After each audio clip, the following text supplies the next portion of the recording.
we are now here at the famous Simending area.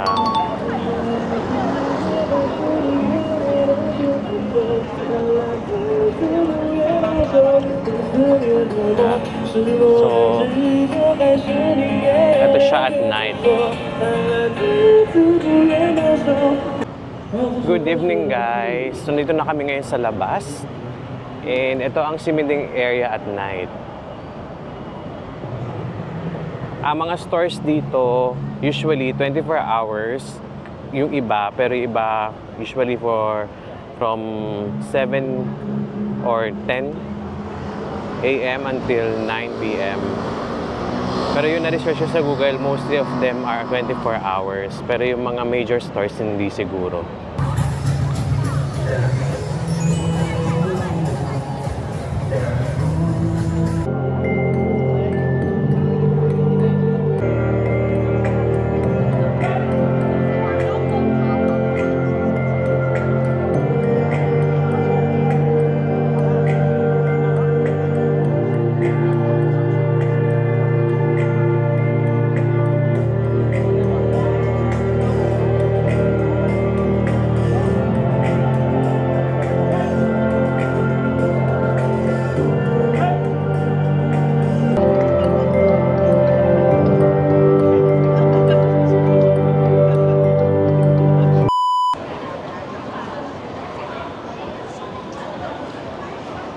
Dito tayo ngayon sa, hindi ko alam kung Pop Mart outlet nito kasi meron akong nakita sa video dati na Pop Mart na sarili talaga nila. Ewan ko kung ito parang outlet lang nila. Pero kung makikita nyo, ito yung mga sikat na Labubu. 650, talagang mahal talaga siya. 1,280. Yan talaga yung mga presyo niya talaga. So original talaga yan pag ganyan. Mga iba pang mga cartoon characters. So mostly nandito yung mga chains for bags. May iba't ibang klase ng cartoon characters. So meron tayong One Piece, meron Pokemon.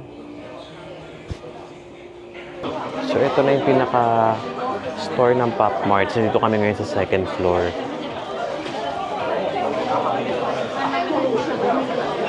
So, ito ang mga Molly. Ganda!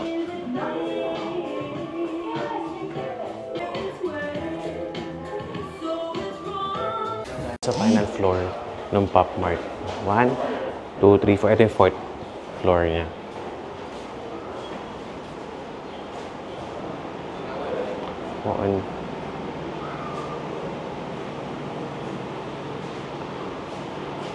Twinkle, twinkle. A boba, boba.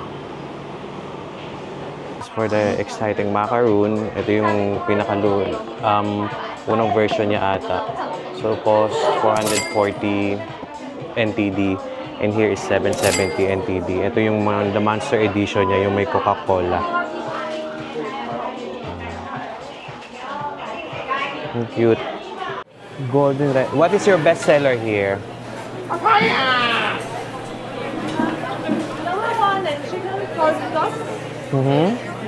That is your best seller? Yeah. And this is our special offer. Criminal spicy. No, I don't like spicy. Cold noodles. Do you want? So 2? Okay. 2. Yeah. And this is also the Taiwanese traditional rice. This one is Taiwan special. Can we order also 2 for that? Okay. And then here. This might be a little dry and you may not be accustomed to this. I suggest only one. You can just... okay, because of the glutinous rice. Okay. Okay. We just try it first. Yeah. Okay. And the beverage? This is also the Taiwan traditional. The white gum tea. Is this hot or cold? Cold. All cold. All Without cold. ice. Without ice. Make it cool. Okay. Okay. Okay. Thank you. So, ito na yung order namin. Ito yung famous noodles nila. Nakalimutan ko yung tawag. Ito daw yung number 1 na bestseller dito. And ito yung sinuggest ni ate na glutinous rice. Yan. Sinabi sa akin, try lang namin isa muna kasi baka hindi namin magustuhan yung rice kasi nga glutinous siya, hindi siya yung usual rice na kinakain namin. Tikman muna natin itong glutinous rice.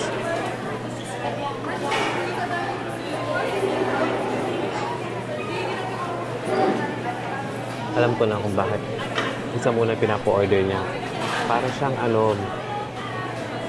bibingka yung lasa niya. Parang siyang kakanin.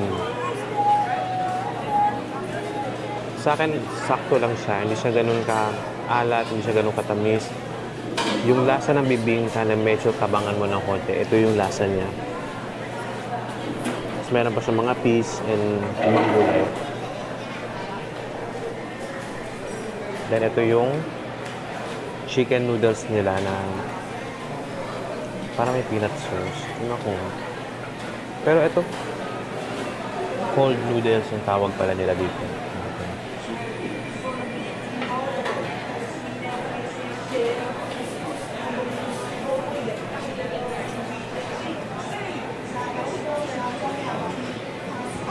Kung 1 to 10, para sa akin parang 6. Kasi cold talaga siya. Parang mas okay pa rin yung medyo mainit ng konti. Pero ito yung talagang serving nila eh. Kaya siya nasa cold category eh. Pero masarap siya. Hinga lang para sa akin, hindi ko lang siya type. So meron siyang chicken, meron siyang gulay. Hindi ko kung radish to. Tapos carrots. Tapos yung sauce niya, peanut sauce.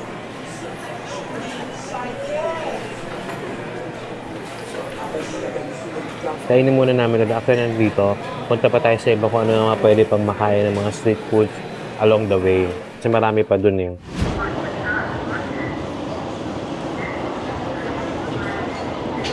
Wow, ito marami rin dito, puro mga street foods.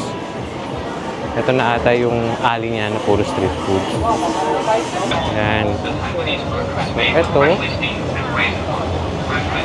puro street foods. Dami. Yan.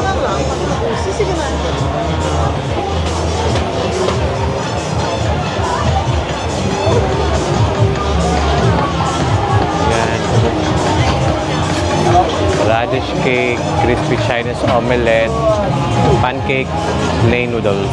Yan. Sa yun, hotdog naman. Oh, mukhang masarap. Parang gusto ko i-try. Ayun yung fried cheese stick. Mukhang okay siya. Hi. 2 cheese hotdog.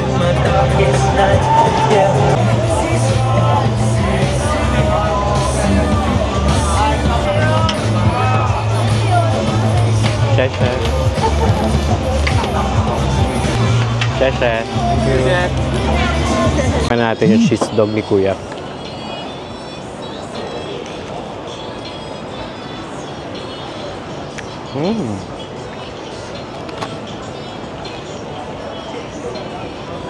Sarap ng cheese. Sarap. And AT&TD lang.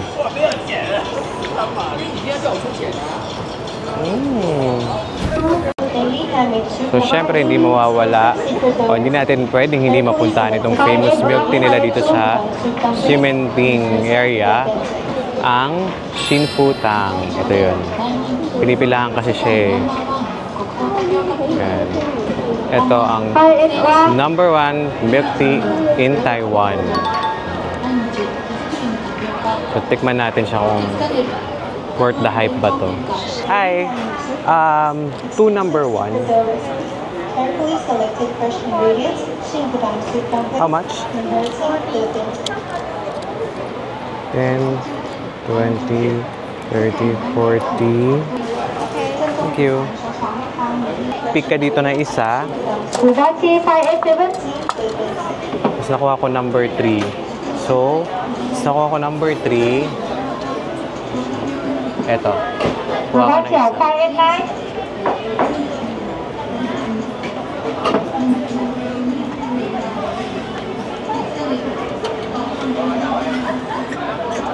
Friendships are the only bridge that connects the world. Greatest good luck. Ngayon, nakuha ko. Yeah. Thank you. 147-8823. So, ito na. Tingnan na natin tong Taiwan #1 na Shin Fu Tang dito sa Shimenting. So, kilala siya dito kasi ano talaga siya, handmade na, parang handcrafted talaga yung fried tapioca niya. Check natin. Matamis. Ang nagpasarap lang dito yung, yung milk tea hindi ko gusto, pero yung tapioca, okay siya. Kasi favorite ko yung tapioca. Mamalagkit talaga siya. Hi guys, good morning. It's our second day here sa Taipei, Taiwan. And for today's weather, medyo pangit siya kasi medyo maulan. So hindi pa namin alam kung saan kami pupunta today. But first, punta muna tayo dun sa breakfast nila dito sa Hotel Midtown Richardson kung saan kami naka-check-in. And let's check out kung ano mga breakfast selection nila, kung ano mga food nila. Hey. Morning.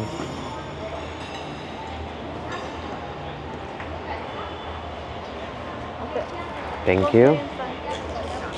So, ito na yung breakfast hall nila. So, malaki siya. So, palibot lang siya. So, ito na yung mga food selections. Check natin. May mga foods nila. Pasta, ham, meron din silang puff. For dessert, meron din silang mga fruits like oranges, grapes. So, dito naman sa side na to is the cereals, dim sum, vegetables. Ito, dito na yung mga food talaga. Like rice, braised chicken, and noodles. Oh, meron silang pancake, rice. Dito. At meron silang braised pork. Okay naman, ito yung mga fried foods nila like nuggets. Meron silang hot dog and boiled egg. Meron din silang scrambled egg dito. Yan.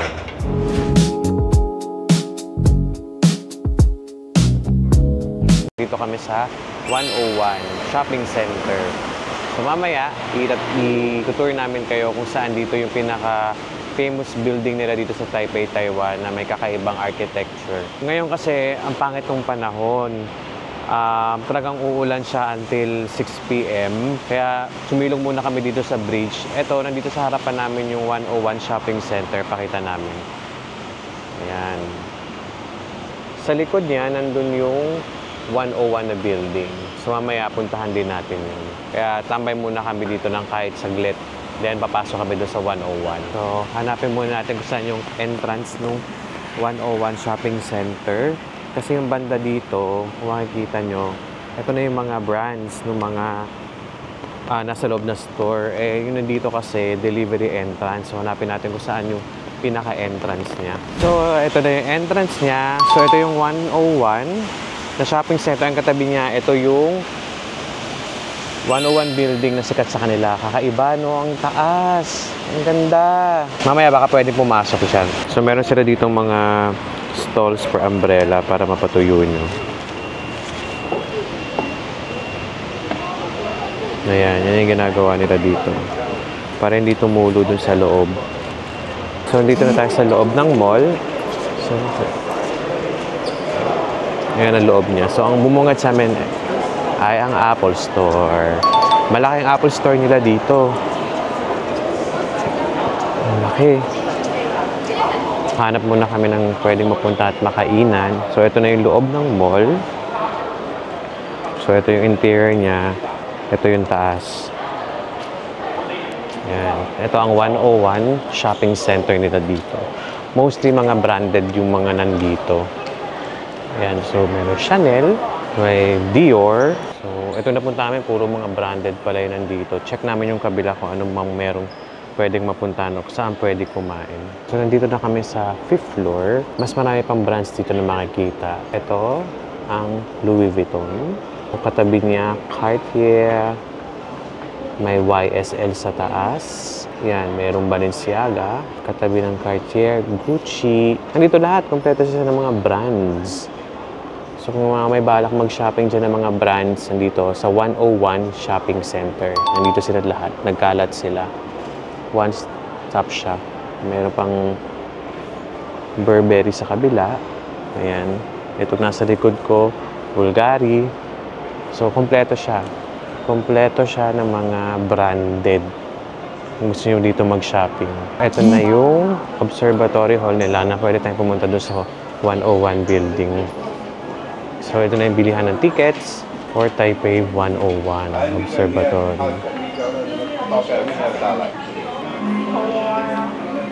Ayan ang presyo niya. Per adult, 600 NTD. So, sa katabi niya, ito yung mga paintings. Mga digital to. Mga Passionate International Fine Art Competition. Ito na nga yun. Ito yung mga paintings of mga fine art na ginanap dito sa Taipei. Ayan yung mga exhibit. Meron dito mga gift shop. May store ng ice cream. Ito yung gift shop nila. And souvenirs. Dito banda. Ayan. Ang ganda naman itong tubig nila. Courting 101, Taipei 101. Ganda. And 120. So, 280 siya isa, pesos. At kinonvert mo. So, bibili na kami ng ticket. So, ito yung presyo. So just quickly letting you know, due to the weather condition, the visibility right now is 0. That's alright. It's okay. So 2 tickets will be 1,200. You wanna pay by cash? So yun, ang ticket is cost 600 per person NTD. So that all in all is 1,200. Thank you. So ayan yung ticket namin. And mga ibang freebies nila, mga discount cards. So yun na nga, pagpasok namin, meron siyang photo booth na pwede kayo mag-picture. Then after nun, pwede siya makuha dun sa 89th floor. So ito na yung ano tawag dyan? Claim stub. Ayun. Thank you. Okay. So ito na yung elevator niya. Ito na. Yes! Yay, we're alive. You know? Thank you.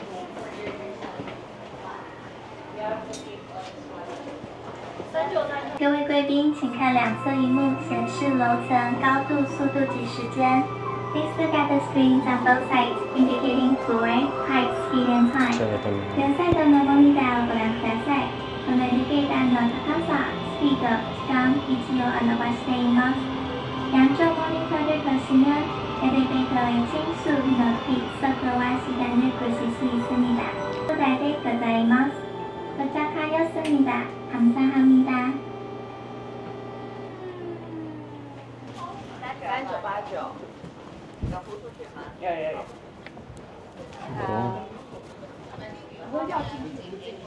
So ito na yung observatory floor.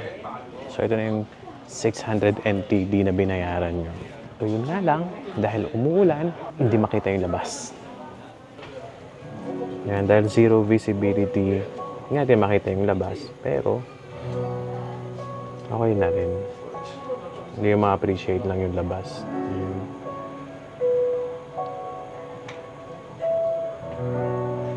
Tayo sa ibang side, baka may makita tayo. So, yun lang, pangit lang talaga pumunta dito pag umuulan kasi nga zero visibility. Wala kang makikita sa labas, walang scenery. Kaso wala na kasi kaming time. Kung bukas meron din kasi kaming tour. So, ngayon lang talaga yung time namin. Pupuntahan natin yung iba. Side, ito. Yan. Pag nilapitan nyo naman, meron ka naman makikita. Ayan. Ang ganda. Maganda siya ha. Kahit na ano ha. Ibang scenery pag merong zero visibility talaga. So at least nakita natin yung other side ng Taipei 101 pag zero visibility. Yan siya. Kasi umuulan sa buong Taiwan ngayon. So, ibutin lang natin yung buong floor. 여기 앉아서 찍는 거래. 쟤는 앉아가. 여기 앉아서 찍는 거래. 거기. 여기만 안 남으면 아니, 그러니까 거기 앉으라고 돼 있잖아. 카메라 있는데. 그러니까 거기만 아니야. 이거 카메라. 구름이 안 돼. 구름이 안 돼.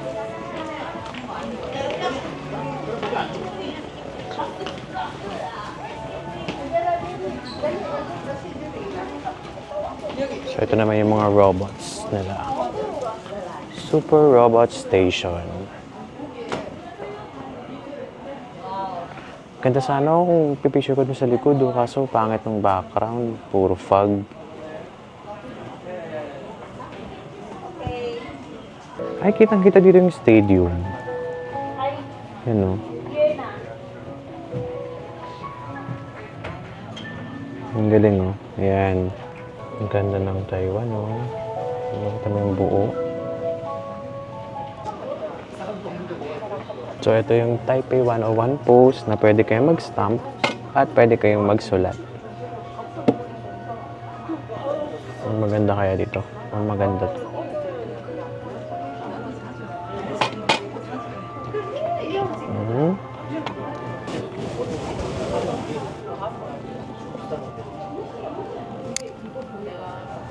Yan.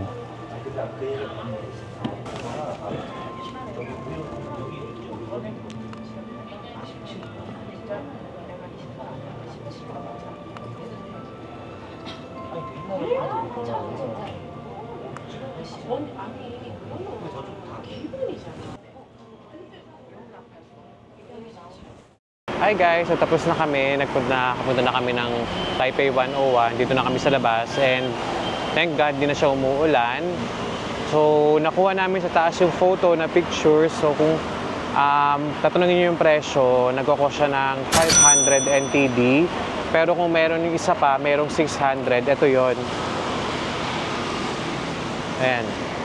Ayan, 600 NTD siya.